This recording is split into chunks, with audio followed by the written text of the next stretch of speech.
Kalau depresi ini dapat dialami oleh Raja Daud, oleh Nabi Elia, kita pun tidak lepas dari kemungkinan mengalami depresi. Tapi the good news is, Allah kita adalah Allah yang peduli dan mengerti. Welcome to Precious Moment, your time to pause, worship, and dwell in God's presence. Sobat Kids for Christ, hari ini kita akan bersama-sama merenungkan firman Tuhan tentang Nabi Elia. Nah, sebelumnya mari kita menyiapkan hati dan pikiran kita. Kita mau bersama-sama menaikkan satu pujian, Ku Bawa Korban Syukur.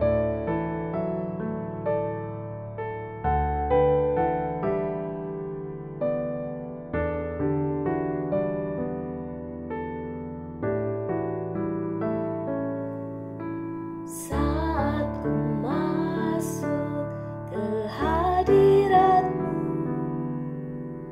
ku tersungkur dan sembah-Mu.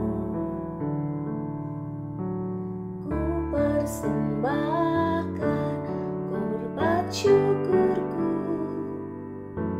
yang terbaik bagimu.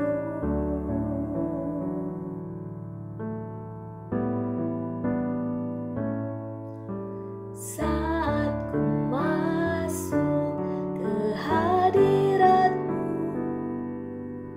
ku tersungkur dan sembah-Mu. Ku persembahkan korban syukurku yang terbaik bagimu.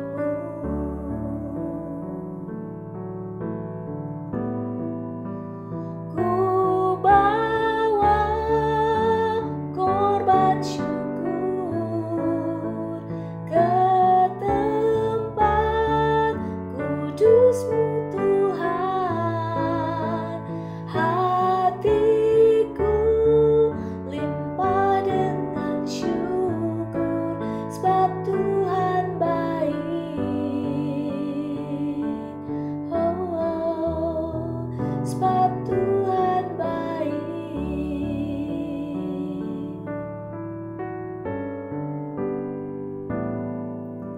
Saat ku masuk ke hadirat-Mu, ku tersungkur dan sembah-Mu.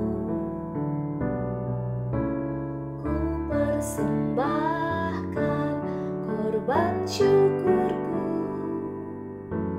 yang terbaik bagimu.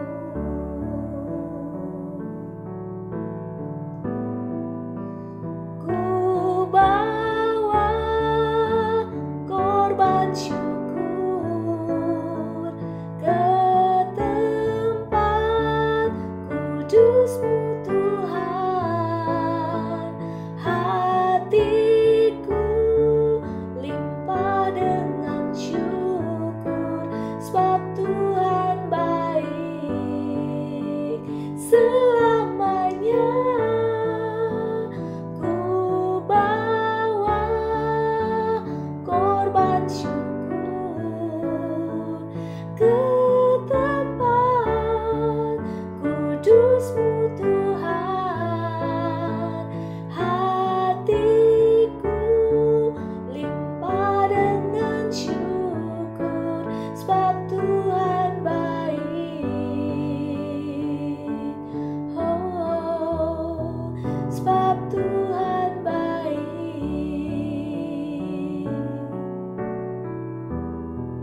Sebab Tuhan baik.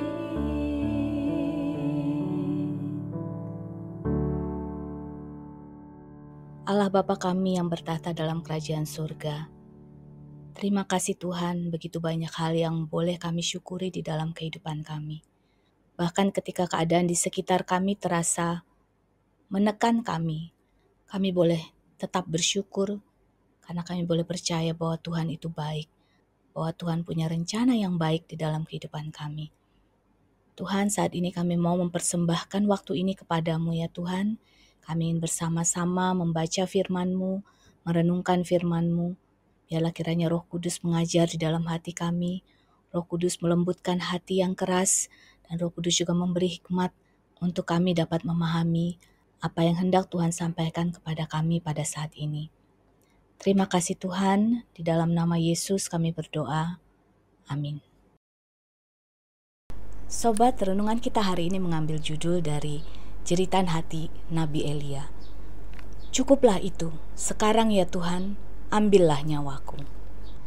Mari kita sama-sama membaca firman Tuhan yang tertulis di 1 Raja-Raja 19 ayat 1-8 dengan judul Elia ke Gunung Horeb.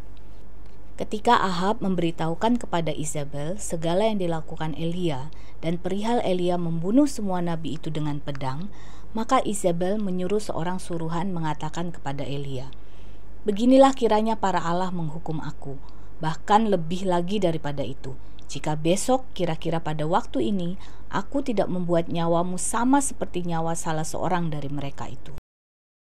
Maka takutlah ia, lalu bangkit dan pergi menyelamatkan nyawanya. Dan setelah sampai ke Beersheba, yang termasuk wilayah Yehuda, ia meninggalkan bujangnya di sana. Tetapi ia sendiri masuk ke padang gurun sehari perjalanan jauhnya, lalu duduk di bawah sebuah pohon arar. Kemudian ia ingin mati, katanya, "Cukuplah itu, sekarang ya Tuhan, ambillah nyawaku, sebab aku ini tidak lebih baik daripada nenek moyangku." Sesudah itu ia berbaring dan tidur di bawah pohon arar itu. Tetapi tiba-tiba seorang malaikat menyentuh dia serta berkata kepadanya, "Bangunlah, makanlah." Ketika ia melihat sekitarnya, maka pada sebelah kepalanya ada roti bakar dan sebuah kendi berisi air. Lalu ia makan dan minum, kemudian berbaring pula. Tetapi malaikat Tuhan datang untuk kedua kalinya dan menyentuh dia serta berkata, "Bangunlah, makanlah, sebab kalau tidak perjalananmu nanti terlalu jauh bagimu." Maka bangunlah ia, lalu makan dan minum, dan oleh kekuatan makanan itu ia berjalan 40 hari 40 malam lamanya sampai ke gunung Allah, yakni Gunung Horeb. Sobat Kids for Christ, apa yang terlintas dalam pikiran sobat ketika mendengar kata depresi? Kata depresi ini menjadi suatu kata yang cukup familiar bagi kita akhir-akhir ini, karena tingkat depresi yang semakin hari semakin meningkat. Depresi adalah suatu kondisi jiwa yang membuat seseorang merasa lelah, kehilangan semangat, dan ingin menyerah. Depresi memang suatu kondisi yang bisa menyerang siapa saja, tidak mengenal usia, tidak mengenal jabatan, siapapun bisa terkena depresi. Bahkan Raja Daud sendiri, di dalam Mazmur 42 ayat 6a, dia mengatakan, "Mengapa engkau tertekan, hai jiwaku, dan gelisah di dalam diriku?" Ini adalah suatu kejujuran yang diungkapkan oleh Raja Daud ketika ia sendiri mungkin tidak mengerti mengapa jiwanya tertekan.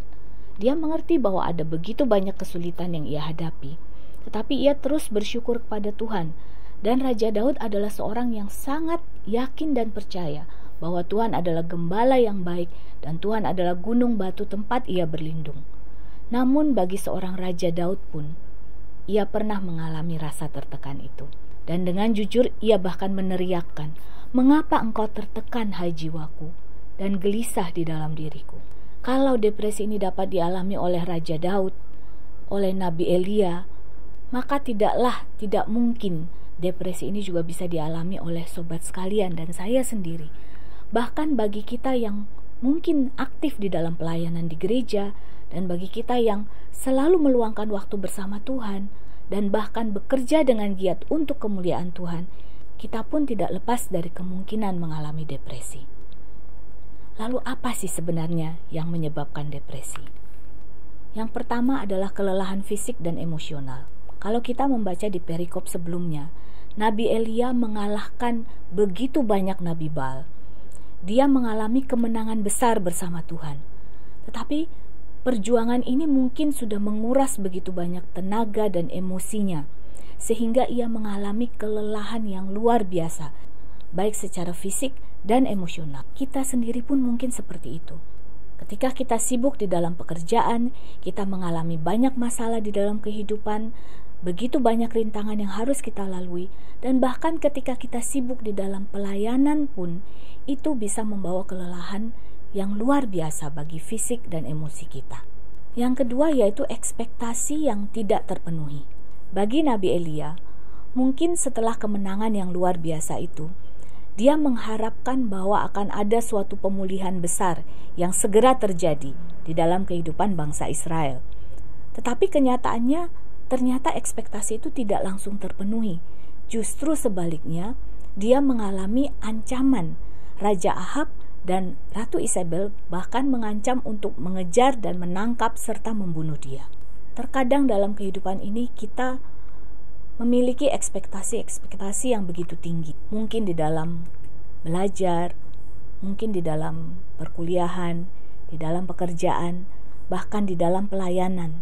Kita memiliki ekspektasi atau harapan-harapan tertentu. Kita membawa harapan kita ini di dalam doa. Dan kita percaya Tuhan menyertai kita di dalam setiap harapan-harapan kita itu. Tapi ternyata harapan itu tidak terpenuhi. Terkadang kita harus mengalami banyak kegagalan di dalam pekerjaan kita. Atau mungkin di dalam keluarga kita. Atau mungkin di dalam pelayanan. Kita harus menyadari bahwa terkadang di dalam pelayanan pun kita banyak mengalami perselisihan, beda pendapat, yang kadang-kadang begitu intens sehingga itu sangat mempengaruhi emosi kita. Lalu adanya tekanan dan ancaman yang membuat kita takut atau khawatir. Inilah yang dialami oleh Nabi Elia. Dia mengharapkan kemenangan besar itu akan membawa pemulihan bagi bangsa Israel. Tetapi kenyataannya ia malah mengalami ancaman dari Raja Ahab dan Ratu Isabel. Sehingga ini membuat dia merasa takut dan begitu khawatir sehingga ia melarikan diri. Sobat Kids for Christ, seringkali kondisi dari luar yang mengancam kita membuat kita merasa begitu tidak berdaya. Padahal Tuhan selalu ada bersama dengan kita. Dalam renungan kita yang lalu, kita belajar bagaimana mengatasi rasa takut. Ketika Tuhan mengatakan, "Tenanglah, aku ini, jangan takut." Maka ketika ada tekanan dan ancaman yang membuat kita takut dan khawatir, mari kita mengingat akan hal ini, bahwa Tuhan selalu ada bersama dengan kita. Lalu faktor berikutnya yaitu merasa sendiri atau tidak berharga. Kalau kita melanjutkan bacaan kita ke ayat-ayat berikutnya, kita melihat bagaimana Elia merasa dia seorang diri, karena semua nabi-nabi yang lain sudah dibunuh. Dan ia juga merasa tidak berharga. Seperti kita lihat pada ayat yang keempat, ketika dia mengatakan, "Cukuplah itu, sekarang ya Tuhan, ambillah nyawaku, sebab aku ini tidak lebih baik daripada nenek moyangku." Ia merasa apa yang ia lakukan tidak berharga. Dan ketika kita merasa sendiri dan merasa tidak berharga, ini adalah suatu kesempatan besar bagi iblis untuk terus-menerus mendakwa kita, menuduh kita dengan segala macam hal di dalam pikiran kita. Dan ini akan terus membuat kita merasa lebih tertekan sehingga kita akhirnya jatuh di dalam depresi. Tapi the good news is, Allah kita adalah Allah yang peduli dan mengerti. Dia tidak mau membiarkan kita sendirian. Dia tidak mau membiarkan kita di dalam keterpurukan kita. Dalam Mazmur 34 ayat 19 dikatakan, "Tuhan itu dekat kepada orang-orang yang patah hati, dan ia menyelamatkan orang-orang yang remuk jiwanya." Sobat Kids for Christ, apapun itu masalah yang kita hadapi, yang membuat kita jatuh di dalam depresi, ingatlah bahwa Allah peduli dan mengerti. Allah yang menciptakan kita. Dia tahu apa yang terjadi di dalam diri kita. Bahkan ketika depresi itu mungkin bukan seperti yang dialami oleh Elia, tetapi depresi yang merupakan faktor biologis. Karena ada juga penyebab depresi yang merupakan faktor biologis, yaitu ketidakseimbangan kimia di dalam otak kita, ataupun mungkin riwayat di dalam keluarga secara keturunan, atau adanya perubahan hormon di dalam diri kita. Sehingga terkadang kita tiba-tiba merasa sedih, kita tiba-tiba merasa ingin menyerah, tanpa kita benar-benar memahami apa penyebabnya. Tapi ingatlah sobat, bahwa Allah adalah Allah yang peduli dan mengerti akan isi hatimu. Ia mengerti akan kondisi jiwa kita, karena ia memiliki kehidupan kita. Rohnya ada di dalam kita. Karena itu kita tidak akan dibiarkan sendirian. Lalu apa yang harus kita lakukan ketika kita mengalami depresi? Ada beberapa langkah yang bisa kita contoh dari Nabi Elia ataupun yang harus kita hindari dari apa yang sudah dia lakukan. Yang pertama, ia datang kepada Tuhan dan mengakui dengan jujur keadaannya. Sobat, kalau kita melihat teriakan Nabi Elia, ini adalah suatu teriakan yang begitu jujur. Dia berkata, cukuplah. Seakan-akan ia hendak menyatakan bahwa kondisi ini sudah terlalu berat baginya. Cukuplah itu. Dan bahkan ia sampai mengatakan, sekarang ya Tuhan, ambillah nyawaku. Ini adalah suatu keadaan di mana Nabi Elia berada pada titik terendah kehidupannya. Ia merasa hidupnya sudah tidak lagi berharga. Dia katakan kepada Tuhan, ambillah nyawaku. Sobat Kids for Christ, kalau ada di antara kita yang mungkin tengah merasa bahwa hidup kita tidak berharga, ingatlah, engkau tidak sendirian. Ada banyak sobat yang lain yang juga mungkin merasakan hal yang sama. Dan kita pun tidak sendirian, karena Tuhan kita yang begitu peduli juga mengerti akan kondisi kita. Tuhan tidak ingin engkau diam di dalam depresimu. Berteriaklah kepadanya, katakan apa yang ada di dalam hatimu, karena Tuhan itu dekat kepada orang yang remuk jiwanya. Yang kedua, jangan tanggung bebanmu sendirian. Ini adalah suatu kesalahan yang dilakukan oleh Nabi Elia. Pada ayat ketiga bacaan kita hari ini, dikatakan ketika mereka memasuki wilayah Beersheba, wilayah Yehuda, ia meninggalkan bujangnya di sana. Bujangnya ini adalah seorang yang selalu bersama dengan dia. Tetapi ia meninggalkan bujangnya, lalu ia masuk seorang diri ke padang gurun. Sobat Kids for Christ, ketika engkau merasa bahwa depresi itu mulai mengintip di dalam kehidupanmu, jangan tanggung beban itu sendirian. Jangan merasa bahwa engkau dapat mengatasinya sendirian. Mungkin sobat berkata, saya orangnya introvert, saya gak bisa cerita ke orang lain. Walaupun kamu seorang introvert, setidaknya temukan satu orang sahabat yang mau duduk bersamamu dan mau diam menunggu, tidak memaksa engkau untuk bercerita, tetapi setidaknya ia diam menunggu di sampingmu. Setidaknya ia menunjukkan bahwa ia siap berada di dekatmu. Temukan satu orang untuk duduk diam bersama, merasakan hadirat Tuhan, sehingga pemulihan ilahi itu boleh engkau rasakan. Karena Tuhan pun bekerja melalui orang-orang di sekitarmu. Atau mungkin kamu merasa kamu orang yang ekstrovert. Aduh, saya terlalu ekstrovert. Kalau saya cerita ke orang lain, kalau saya depresi, gak akan ada yang percaya. Mungkin benar, karena bagi seorang ekstrovert, rasanya mustahil dia bisa depresi. Tetapi seperti saya katakan di awal, depresi bisa terjadi pada siapapun juga. Kalaupun kamu seorang ekstrovert dan kamu merasa tidak akan ada yang percaya kalau kamu menceritakan kepada orang lain, temukan satu orang saja, seorang sahabat. Kamu tidak perlu cerita kepada banyak orang, tetapi jangan sendirian. Temukan seorang sahabat yang mau mendengarkan engkau dan percaya akan kondisimu. Dan kalau memang depresi itu terlalu menekan di dalam kehidupanmu, engkau pun harus berani mengambil langkah untuk meminta bantuan. Mungkin kepada hamba Tuhan atau kepada ahli-ahli medis, psikiater. Jangan malu, karena kondisi ini dapat terjadi pada siapapun juga. Lalu, apalagi yang harus kita lakukan? Beri waktu bagi dirimu untuk beristirahat dengan baik. Elia tidur di bawah pohon arar. Dan ketika malaikat Tuhan datang, memberinya makan dan minum, ia kembali tidur. Dan Tuhan memberi waktu baginya untuk tidur. Sobat Kids for Christ, ketika kita mengalami depresi, ada suatu kelelahan yang luar biasa dalam fisik dan jiwa kita. Karena itu beristirahat dengan baik akan membantu kita untuk memulihkan setidaknya kondisi fisik kita.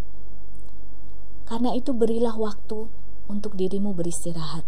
Dan berilah dirimu juga nutrisi yang baik, sehingga engkau memiliki kekuatan untuk melanjutkan kembali kehidupanmu. Kalau engkau tenggelam di dalam pekerjaanmu yang begitu banyak, atau bahkan pelayananmu yang begitu banyak, ada kalanya engkau harus mundur sedikit, engkau harus beristirahat, engkau harus memberi waktu bagi dirimu untuk beristirahat. Tentunya Tuhan memanggil kita untuk melayani, mengambil bagian di dalam pelayanan, tetapi Tuhan juga menginginkan kehidupan yang balance di dalam hidupmu. Tuhan juga tidak ingin engkau menghancurkan hidupmu. Kalau sobat sudah merasa terlalu berat, beri waktu bagi dirimu untuk beristirahat. Langkah penting berikutnya yaitu jangan dengarkan kebohongan-kebohongan dari iblis. Nabi Elia mengatakan bahwa dia tidak lebih berharga daripada nenek moyangnya. Ini adalah suatu kebohongan yang dibisikkan iblis di dalam hatinya. Dan ini pula yang dilakukan oleh iblis kepada kita ketika kita tengah mengalami depresi atau tertekan. Sobat, ketika kita mengalami depresi, iblis akan dengan begitu gencar menyerang hati dan pikiran kita dengan kebohongan-kebohongan. Dia akan mengatakan engkau tidak berharga. Dia akan mengatakan apapun yang engkau kerjakan hingga hari ini tidak ada artinya. Dia akan mengatakan tidak ada orang yang menyayangimu. Dia akan mengatakan tidak ada yang peduli kepadamu. Tapi sobat, hentikan, jangan dengarkan kebohongan-kebohongan yang dikatakan oleh iblis. Karena setidaknya engkau harus mengerti bahwa Allah mengasihi engkau dan engkau berharga di matanya. Kalau engkau merasa hidupmu tidak berharga, lihatlah kepada Tuhan. Tuhan yang menciptakanmu, Dia sangat mengasihimu. Di dalam Yohanes 3 ayat 16 dikatakan, karena begitu besar kasih Allah akan dunia ini, sehingga Ia telah mengaruniakan anaknya yang tunggal, supaya setiap orang yang percaya kepadanya tidak binasa, melainkan beroleh hidup yang kekal. Sobat, demikian berharganya hidupmu bagi Allah, sehingga Tuhan Yesus telah mati di kayu salib untuk menebus dosamu. Karena itu kalau iblis mengatakan yang sebaliknya, jangan dengarkan. Hidup adalah suatu anugerah. Hidup adalah suatu kesempatan yang diberikan Tuhan bagi kita untuk kita nikmati bersama dengan Tuhan. Karena itu jangan sekali-kali engkau percaya bahwa hidupmu tidak berharga. Ketika kebohongan-kebohongan iblis itu telah engkau hentikan, lalu yang harus kita lakukan adalah teruslah mengucap syukur dan memuji Tuhan. Kalau kita meneruskan Mazmur 42 ayat 6, kita akan melihat bahwa Raja Daud tidak berhenti hanya bertanya. Dia berkata, "Mengapa engkau tertekan, hai jiwaku, dan gelisah di dalam diriku? Berharaplah kepada Allah, sebab aku akan bersyukur lagi kepadanya, penolongku dan Allahku." Jadi sobat Kids for Christ, mengucap syukurlah senantiasa. Bahkan ketika engkau tidak tahu apa yang harus engkau syukuri di dalam kehidupanmu. Mungkin engkau merasa kehidupanmu begitu ruwet sehingga tidak ada yang tampaknya bisa disyukuri. Bersyukurlah bahwa Tuhan itu baik. Percayalah bahwa Tuhan punya rencana yang baik di dalam kehidupanmu ketika engkau meletakkan hidupmu di dalam tangannya. Percayakan hidupmu kepadanya dan percaya bahwa Allah itu baik. Jadi sobat Kids for Christ, mari kita mau letakkan hidup kita di dalam tangan Tuhan. Kita percayakan bahwa Ia akan menolong kita untuk bangkit dari segala hal yang menekan jiwa kita. Karena itu langkah berikutnya yang juga harus kita lakukan adalah bangun dan berjalanlah. Kita melihat bagaimana Tuhan mengirimkan malaikat kepada Nabi Elia untuk membangunkannya, memberinya makan dan minum. Dan ketika ia tidur, Tuhan memberikan kesempatan lagi baginya untuk istirahat. Tapi Tuhan kembali membangunkannya, memberi ia makan dan minum untuk mempersiapkan dia untuk misi selanjutnya. Karena itu sobat Kids for Christ, bangun dan berjalanlah. Ketika engkau sudah menerima pertolongan ilahi, baik itu dari seorang sahabat baik itu melalui firman Tuhan, melalui puji-pujian yang kita dengar. Ketika Tuhan terus menyentuh hati kita, terus membangunkan kita, jangan engkau biarkan dirimu bermalas-malasan. Engkau sudah beristirahat, waktunya untuk bangun dan berjalan menuju misimu yang berikutnya. Ingat bahwa hidup ini adalah kesempatan. Kalau Tuhan masih memberikan hidup ini kepada kita, itu adalah kesempatan bagi kita untuk terus berjalan dan terus berkarya untuk memuliakan nama Tuhan. Yesaya 40 ayat 29 mengatakan, Dia memberi kekuatan kepada yang lelah dan menambah semangat kepada yang tiada berdaya. Sobat, begitu luar biasa Tuhan yang kita sembah. Allah yang kita sembah, yang tidak pernah mau membiarkan kita sendirian. Allah yang mengutus kita untuk melakukan misinya, tetapi Dia juga adalah Allah yang mengerti akan kelelahan kita, akan kepenatan kita. Sehingga Ia juga berkata di Matius 11 ayat 28, Marilah kepadaku, semua yang letih lesu dan berbeban berat, aku akan memberi kelegaan kepadamu. Jadi Sobat Kids for Christ, apakah ada sesuatu yang sedang menekan berat di dalam kehidupanmu? Mungkin engkau tidak sampai mengalami depresi, tapi ada sesuatu yang menekan di dalam jiwamu. Datanglah kepada Tuhan. Bawa semuanya kepada Tuhan. Percayalah bahwa Tuhan adalah sumber kekuatan. Ia yang akan membangunkan kita dan membawa kita berjalan menuju misi kita yang selanjutnya. Ada sebuah ilustrasi yang begitu indah bagi saya, bagaimana pelita ini bisa terus menyala karena ada minyak yang terisi di dalam botol kaca ini. Sumbu ini mungkin bisa gosong, hitam, terbakar, tetapi ketika minyak itu tetap ada di dalam botol kaca ini, maka pelita ini akan terus menyala. Demikianlah kita di dalam kehidupan kita. Tuhan adalah sumber kekuatan kita. Ketika Tuhan ada di dalam diri kita, maka kita akan terus memiliki kekuatan untuk bersinar di tengah dunia, bersinar dimanapun Tuhan menempatkan kita.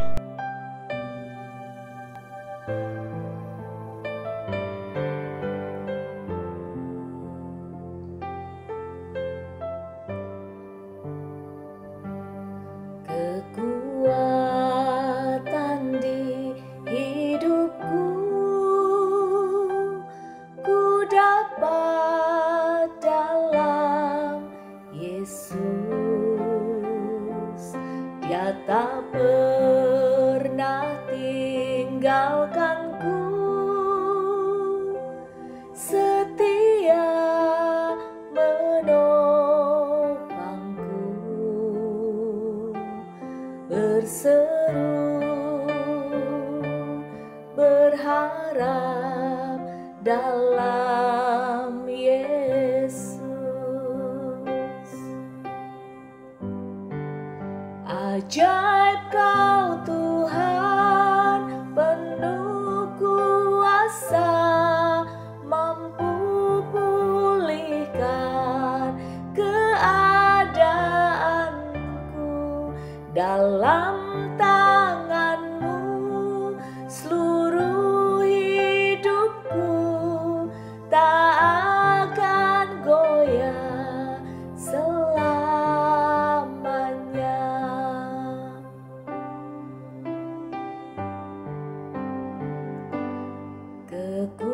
Kekuatan di hidupku, ku dapat dalam Yesus. Dia tak pernah tinggalkanku, setia menopangku, berseru berharap dalam Yesus. Ajaib Kau Tuhan, penuh kuasa,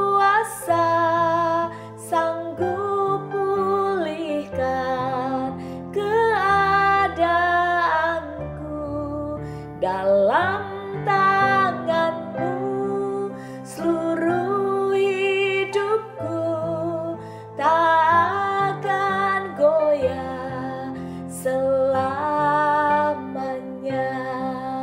Ajaib Kau Tuhan, penuh kuasa, sanggup pulihkan keadaanku.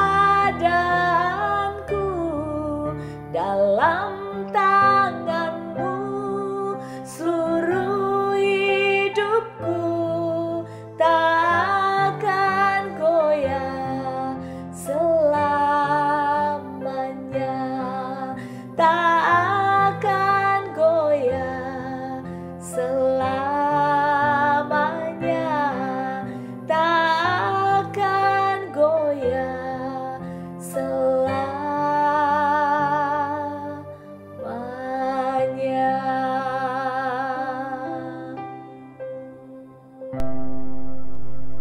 Tuhan Allah Bapa kami yang begitu peduli dan mengerti akan kehidupan kami mengucap syukur untuk firman-Mu pada hari ini.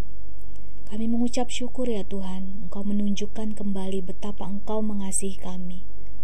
Ketika kami di dalam titik terendah kehidupan kami pun, Engkau tidak membiarkan kami. Engkau tidak ingin kami tenggelam. Engkau tidak akan membiarkan sumbu itu padam di dalam kehidupan kami. Tapi kami percaya ya Tuhan, Engkau akan membuatnya menjadi terang dan bercahaya. Kami percaya ya Tuhan, hidup kami berharga bagi-Mu. Karena itu Tuhan, kami ingin kembali mempersembahkan kehidupan kami ke dalam tangan-Mu. Peganglah tangan kami Tuhan, agar kami dapat bangun dan berjalan dan siap untuk menjalani misi kehidupan berikutnya yang Tuhan siapkan bagi kami. Ajar kami untuk hidup di dalam rencana-Mu.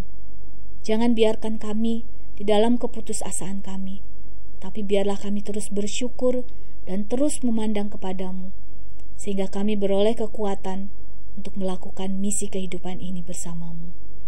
Terima kasih Tuhan. Di dalam nama Yesus kami berdoa dan mengucap syukur.